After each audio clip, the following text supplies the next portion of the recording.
అందరికీ నమస్కారం. సోదరులు కళ్యాణ్ గారు 10 టీవీకి సంబంధించి ప్రధానంగా బియాండ్ బార్డర్స్ అనే కాఫీ టేబుల్ని మేము ప్రచురణ చేస్తూ ఉన్నాం 10 టీవీ తరఫున అని నన్ను ఆహ్వానించినప్పుడు ఇంతపూర్వకం పెద్దలు ఉత్తమ్ కుమార్ రెడ్డి గారు చెప్పినట్టు 10 టీవీ ఛానల్ ఏంటి, మరి ప్రత్యేకించి డిఫెన్స్కు సంబంధించిన అంశం విషయంలో ఈ విధమైన ఒక కార్యక్రమం చేయడం ఏంటి అని అడిగితే, ప్రతి పౌరుడికి బాధ్యతలో భాగంగా ఈరోజు మా ఛానల్కు కూడా ఒక బాధ్యత ఉంది. ఆ బాధ్యతాయుతంగానే ఈ మధ్యలో జరుగుతూ ఉన్న అనేక అంశాలు, దేశానికి సంబంధించి సరిహద్దులో జరుగుతూ ఉన్న అంశాన్ని కూడా దృష్టిలో పెట్టుకొని మనము మన రాష్ట్రంలో ఉన్న ప్రజానికానికి, అదేవిధంగా ఇక్కడ అనేక మంది పారిశ్రామికవేత్తలను సెన్సిటైజ్ చేద్దామనే ఒక ప్రధానమైన లక్ష్యం ఉద్దేశంతో చేస్తూ ఉన్న ఈ కార్యక్రమానికి పిలుస్తూ ఉన్నామని చెప్పినందుకు వారికి, కళ్యాణ్ గారికి, ప్రసాద్ గారికి నేను హృదయపూర్వకంగా, అదేవిధంగా 10 టీవీ ఛానల్కు సంబంధించిన మిత్రులందరికీ కూడా హృదయపూర్వకంగా అభినందనలు తెలియజేస్తూ ఉన్నాను. ఇద్దరు ప్రధానమైన వ్యక్తులు ఉన్నారు ఇక్కడ. సతీష్ రెడ్డి గారంటే తెలియని వ్యక్తి ఉండరు ఈ తెలుగు రాష్ట్రాల్లో కానీ దేశంలో కానీ. దేశానికి ఈరోజు ఎక్స్ చైర్మన్గా డిఆర్డిఓకు సంబంధించి, అదేవిధంగా పెద్దలు రాజు గారు ఉన్నారు. విశిష్టత కలిగిన వ్యక్తులు. అటువైపున అనేక మంది ఈ డిఫెన్స్కు సంబంధించిన పారిశ్రామికవేత్తలు, అదేవిధంగా ఇక్కడున్న 10 టీవీకి సంబంధించిన మా మీడియా సోదరులందరికీ ఈ సందర్భంలో హృదయపూర్వకంగా కృతజ్ఞతలు, నమస్కారాలు.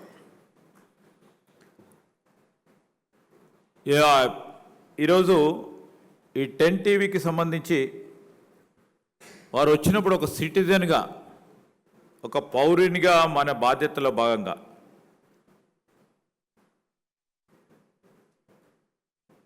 ఈరోజు ఉన్న పరిణామాలకు సంబంధించి, దేశ భద్రతకు సంబంధించిన అంశం విషయంలో ఒక యూనిఫామ్కో ఒక ఇన్స్టిట్యూషన్ వరకే పరిమితం కాదు భద్రత అనే అంశం. ఈ భద్రత అనే అంశం ప్రతి ఒక్కరి బాధ్యత, పౌరుల బాధ్యత, అందరి బాధ్యతతో కూడుకున్న అంశమని తెలియజేయడానికి చేస్తూ ఉన్న ఈ ప్రయత్నం. నేను I would like to bring a few points before this august audience over here. You know what a citizen has to think when they are speaking about security and the stability. For example, if the for an engineering graduate or an engineer, for them, you know, whose code protects system which we cannot afford to lose. To the factory owners over here that produces a component, and component should not be with flaw. It should be flawless. And to the startups, the many startups would have been here, and today's technology, they may be with the drones, sensors or the satellites. They have to aim with the objective of precision. And to all the citizens, to every citizen or young Indians over here, we have to be ready when our nation requires us. So ఈరోజు మనం కూడా చూస్తూ ఉన్నాం ఇవన్నిటి విషయంలో అందరి పాత్ర ఉండాలనే ఒక ఉద్దేశంతోనే. ఒక విషయంలో చూస్తూ ఉంటే పీస్ అండ్ కాన్ఫ్లిక్ట్కు సంబంధించి very thin line we can infer. If you see in the recent times కూడా కొన్ని ఎయిర్పోర్ట్లకు సంబంధించిన అంశం వచ్చే వరకు, a cyber attack can paralyse a city even without a single shot being fired. This is all about the technology, సాంకేతిక పరిజ్ఞానం. A disrupted supply chain can weaken a nation more than a battlefield does. For example, if satellites failure can make most of the nation blind across the continent. So as a technology minister over here, and also as a defense and other related industry minister over here, when I speak of this subject, I can't forget about technology which is involved. I can't forget and talk about the industrial depth which is being required. And I can't stop here without speaking about the talent here. And now it's the age for the speed. And all this put together, we have to prepare ourselves from the crisis. So preparedness is very important. And how well we are preparing in terms of industrial and technological preparedness.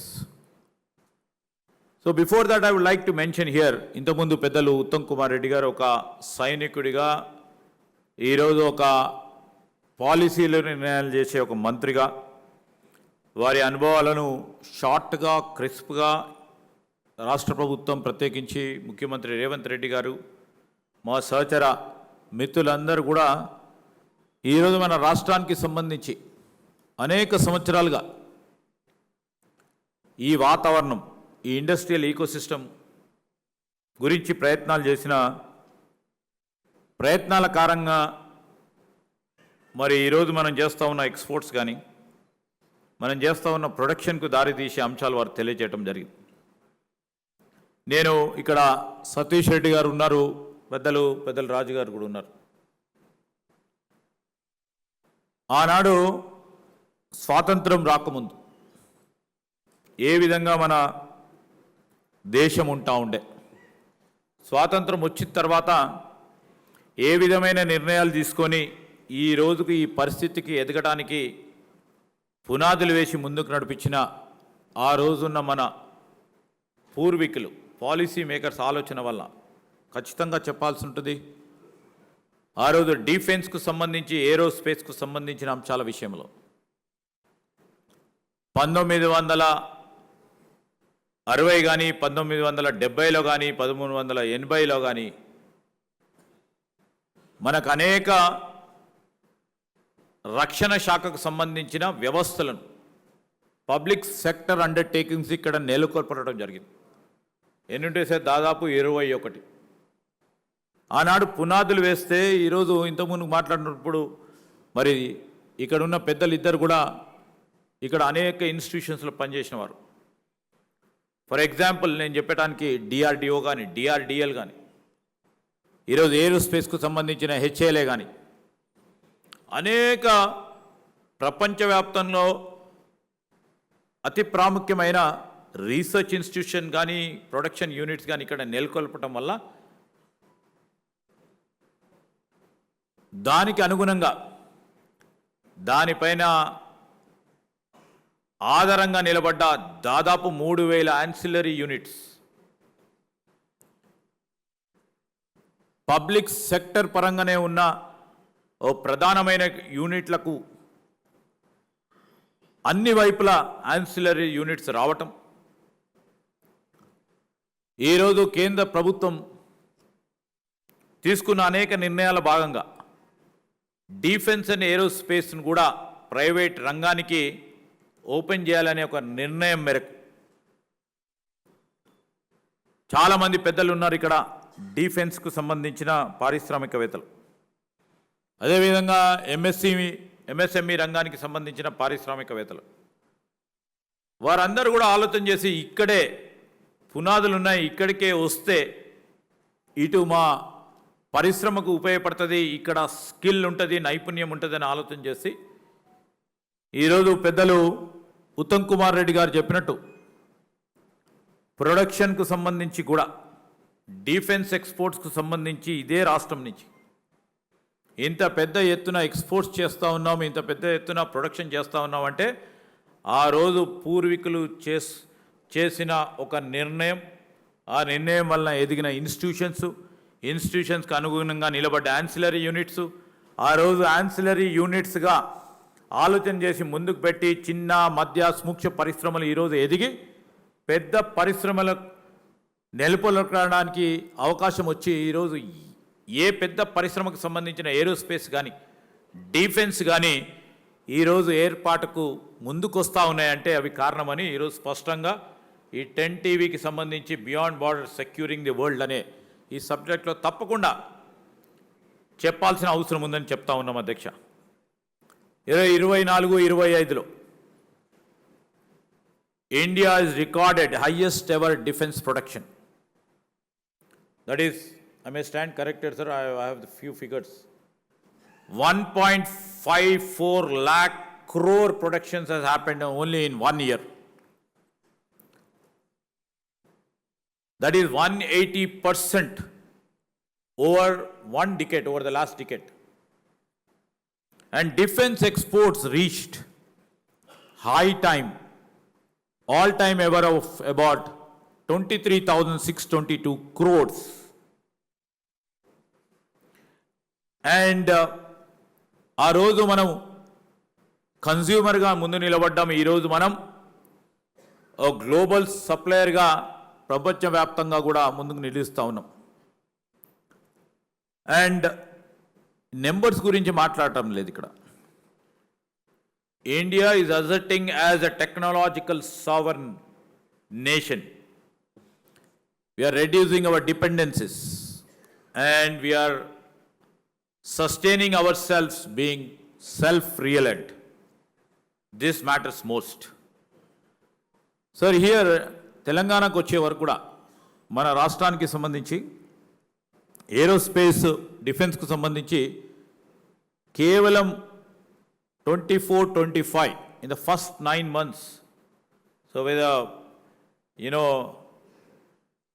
అందరి direction వల్ల,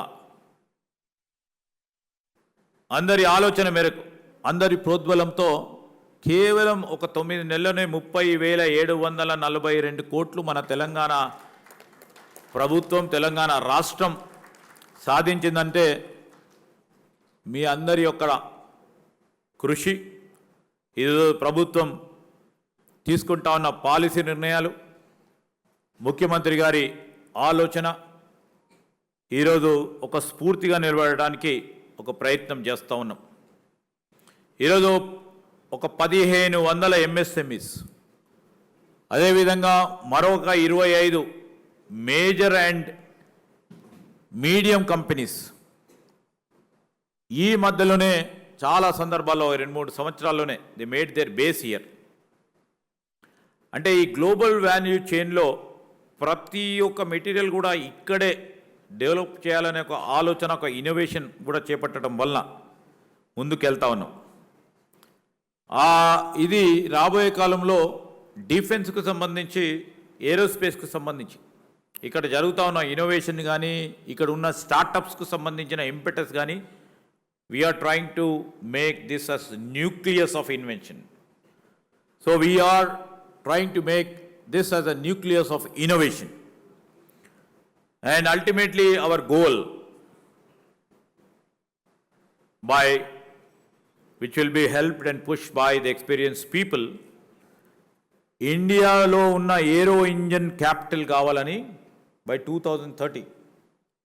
We always may look too ambitious and too dream making when we made an attempt recently, Telangana rising 2047 3 trillion economy అన్నప్పుడు అందరూ కూడా 3 trillion ఎట్లా చేస్తారు, $200 billion సంబంధించిన economy అని మా కళ్యాణ్ గారు కూడా మమ్మల్ని అడిగారు.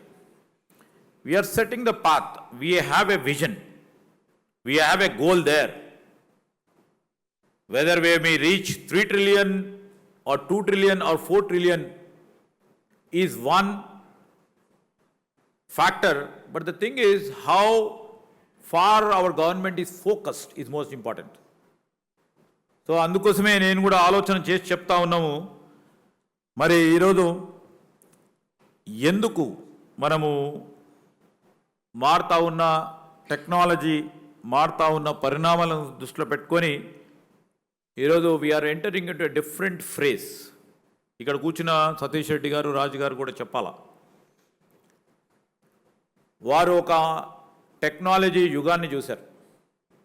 కంప్యూటర్ రాకముందు, కంప్యూటర్ ఉపయోగంలో డిఫెన్స్ సెక్టర్లో ఉపయోగించుకోముందు, ఈరోజు హార్డ్వేర్ పరంగానే ముందుకు నడిచిన అంశాన్ని చూశారు. సాఫ్ట్వేర్ని ఉపయోగించుకొని ఇంకో 3 అడుగులు ముందుకు వేయడానికి కూడా మీరు ప్రపంచాన్ని చూశారు. అదేవిధంగా ఈరోజు మనం చూస్తూ ఉన్నాము, అందరూ కూడా we're feeling the heat of it. Now the technology is moving in fast speed in terms of artificial intelligence, in terms of semiconductors, in terms of advanced materials, in terms of quantum technology, which is going to occupy the space of technology tomorrow, in terms of the clean energy and propulsion, which is always I see as a challenge.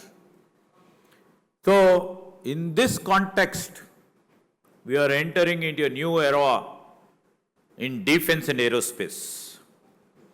ఈ తరుణంలో తెలంగాణకున్న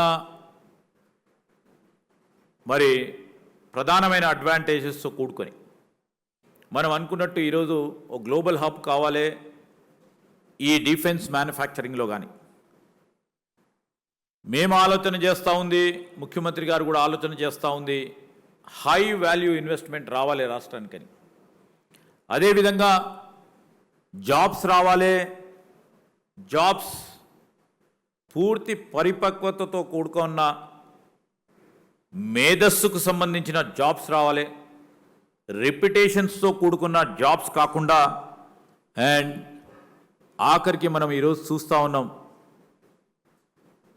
global economic and political సినారియోలో we just want to retain the brightest minds at our home. Like you people, sir, sitting here with lots of dedication to this country. And we also see many challenges. We always think of speed. And we have a challenge, how responsible are we in trying to propel the speed. The technology is moving faster than regulation. ఈరోజు AI ఉంది. నేను ఉదాహరణకి చాలా సందర్భాల్లో చాలా ప్లాట్ఫామ్స్లో కూడా ఆలోచన చేస్తూ ఉంటాం. ఆర్టిఫిషియల్ ఇంటెలిజెన్స్ రంగానికి సంబంధించి రెగ్యులేషన్ లేదు కేంద్రంలో కానీ ఈ రాష్ట్రంలో కానీ. బట్ జనం అంతా కూడా ఏఐని ఉపయోగిస్తూ ఉన్నారు. Whether they are using for good purpose or bad purpose or constructive purpose or for the destructive purpose. So this is a speed in one angle where we involve ourselves, and how to bring in a regulation to control the speed for betterment of the people's life అనే అంశం మీద తర్జన ఇప్పుడు కూడా పడతా ఉన్నాం. స్లైట్గా regulation తీసుకురావడానికి కేంద్ర ప్రభుత్వం కానీ రాష్ట్ర ప్రభుత్వం కూడా ఆలోచన చేస్తూ ఉంది. ఏ విధంగా తీసుకురావాలనే ఒక ప్రయత్నం చేస్తూ ఉన్నాం. ఆ తరుణంలో ఈరోజు మనం చూస్తూ ఉన్నాం, చాలా సంవత్సరాలుగా పునాదులు వేసుకొని చాలా సంస్థలు ఉన్నాయి. బట్ స్టార్టప్స్ చూస్తే సార్, మీరు everyday you are incubating so many startups over here. The startups is meant for the speed. They are moving faster than the institutions. This is where the challenge is. And మనం ethical పార్ట్లో చూస్తూ ఉంటే, నైతికతకు సంబంధించిన అంశం విషయంలో చూస్తూ ఉంటే, మార్కెట్లు ఈరోజు స్పీడ్ చూస్తూ ఉన్నాయి, నైతికతను పక్కన పెట్టి. అండ్ ఇలాంటి సందర్భంలో ఇలాంటి అంతరాయం ఉన్నప్పుడు డిఫెన్స్ సెక్టర్కి వచ్చే వరకు ఈ గ్యాప్ బికమ్స్ డేంజరస్. సో ఈ బ్యాలెన్స్డ్గా అప్రోచ్లో పోవాలని మా ఉద్దేశం, మా ప్రభుత్వ ఉద్దేశం కూడా. ఇన్నోవేషన్ని ప్రోత్సాహం చేయాలి, కానీ at the same time we are ensuring to demand reliability, and we are supporting startups but we would like to ensure accountability. And we are inviting the global leaders and global partnership. మీరు అందరూ కూడా చూస్తూ ఉంటారు ప్రతి సందర్భంలో we make an appeal to come and invest to the global leaders of the industry. But our priority would be to safeguard the national interest. So on these lines, we are trying to position ourselves and trying to bring a balance. Security not being whether somebody is fastest, but we believe in security should be what is right, what can be reliable, and also what can be resilient. So ఈరోజు భారతదేశం చాలా ఫాస్ట్గా move అవుతూ ఉంది. It's moving forward. Maybe in few years' time, we are going to become third fastest growing economy. So ఈరోజు మన భద్రతకు సంబంధించి మనం బార్డర్స్లోనే బిల్డ్ చేస్తున్నాం అనుకోకుండా ఈరోజు మనం చూస్తూ ఉన్నట్టు ల్యాబొరేటరీస్లో, ఫ్యాక్టరీస్లో, స్టార్టప్స్లో, క్లాస్ రూమ్స్లో, పాలసీ రూమ్స్లో ఈ భద్రతకు సంబంధించి ఇక్కడే మనం పునాదులు వేస్తూ ఉన్నాం. ఈ 21st సెంచరీలో ఈ భద్రతకు సంబంధించి కేవలం సైనికులకు పరంగానే ఈరోజు సరిహద్దులో ఉన్న సైనికులకు వరకే, లేకుంటే రక్షణ శాఖలో పనిచేస్తూ ఉన్న ఆ సైనికులు కానీ ఇలాంటి సైంటిస్టులకే పరిమితం కాలేదు. ఈరోజు వారి ఒక్క రెస్పాన్సిబిలిటీ కాదు, మనందరిపైన ఉంది. ఈరోజు చాలామంది సైంటిస్టులు, చాలామంది ఇన్నోవేటర్స్, చాలామంది ఇంజనీర్స్ అండ్ చాలామంది పారిశ్రామికవేత్తలు ఈరోజు who are taking risk to develop technologies, and the institutions trust పరంగా ఈరోజు వారు ముందుకు నడిపి ఈ భద్రతకు సంబంధించి వారిది కూడా పెద్ద పాత్ర ఈరోజు 21వ దశాబ్దంలో నడుస్తూ ఉన్న విషయాన్ని మీ దృష్టికి తీసుకొస్తూ మనమందరం కూడా ప్రతి సందర్భంలో చూస్తూ ఉంటాం. పెద్దల్లాంటి వారు చెప్తూ ఉంటారు, a strength of nation is not measured by how it responds when the crisis arrives, but the strength of the nation depends upon how well it prepares before they arrive. So this is where we have to stand and we have to move by. Telangana ఈరోజు అనేక సంవత్సరాలుగా ఇక్కడ ఉన్న ప్రజలందరూ కూడా వారి పాత్రను నిర్వహిస్తూ with conviction, capability and collaboration మేము తెలియజేస్తూ ఉన్నాం మా సోదరులకి 10 టీవీకి సంబంధించిన ప్రేక్షకులకు కానీ అదేవిధంగా యావత్ రాష్ట్ర ప్రజలందరికీ కూడా Telangana will not only secure borders, we will secure the futures for the next decade and the next generation for Indians. ఈరోజు ఈ పాత్రతో కూడుకున్న అంశాన్ని ఒక పౌరుడిగా, ఒక పాలసీ మేకర్గా, అదేవిధంగా ఇలాంటి ప్లాట్ఫామ్ మీద మాట్లాడడానికి పెద్దలందరూ వారికి ఎందుకంటే అపారమైన అనుభవం ఉంది డిఫెన్స్లో కానీ ఏరోస్పేస్లో కానీ.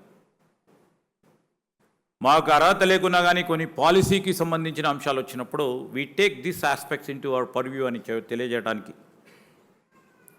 రాబోయే కాలంలో మనం అందరం కూడా కలుసుకొని ఈ తెలంగాణ రాష్ట్రాన్ని డిఫెన్స్ అండ్ ఏరోస్పేస్ క్యాపిటల్గా ఏర్పరచుకోవడానికి ఇవన్నిటిని కూడా దృష్టి పెట్టుకొని ముందుకు నడిపియాలని పెద్దలందరినీ మీ అందరిని కూడా కోరుకుంటూ మరొకసారి 10 టీవీకి సంబంధించిన పెద్దలకి, ఆర్గనైజర్స్కి అందరికీ కూడా శుభాకాంక్షలు. I wish you all the best. Thank you అండి.